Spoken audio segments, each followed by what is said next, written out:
чорапи или ролери използвах за този брутален блоуаут? Сигурно са ви попадали видеа на момичета, които постигат този блоуаут, само че вместо ролери използват чорапи. Днес ще сравним двата варианта. Аз съм си взела ето такива чорапки от Asos. Навирам двата един в друг, за да може да стане малко по-голяма плътност. Ще разделя косата си на две. От едната страна ще си навия с чорапи, а от другата с ролери. Взимаме чорапа и започваме да навиваме.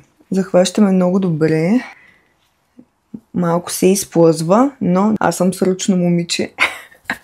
Ще го застопоря. Стигаме до тук. Сега вариантите са два. Или това нещо да го вържа с един ластик, или просто да се опитам да завържа ето по този начин чорапа.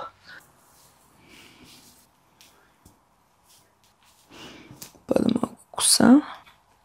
Това е около 6 лева, да речем, най-стандартния вариант. Трите ролера в комплект 39,99. Това е направено от памук. Косата, както видяхте, доста се изплъзва. От тази страна увисва. Не е достатъчно добре захванато, което всъщност една идея ми опъва косата. Ето ги ролерите, които са направени от кадифе. Това е плат с посока, който е значително по-нежен към самия косъм. Когато хванем ролера по този начин, прокараме пръстите си така, го заглаждаме. Няма проблем. Когато обаче се опитаме да върнем наобратно ръката, се усеща едно съпротивление, което съпротивление помага за добрия захват. Този ролер няма да падне каквото и да правя. И да тренирам, и да спя. Лепя се изключително лесно. Косата е в средата, съответно не попада в велкро лепенката. Честен фидбак. Единственото предимство на това нещо е, че е ефтино. Специално сме създали тези продукти тук в България, които са пригодени за косата ви, не за краката ви. Вие естествено може да прецените кой вариант би бил по-удобен за вас.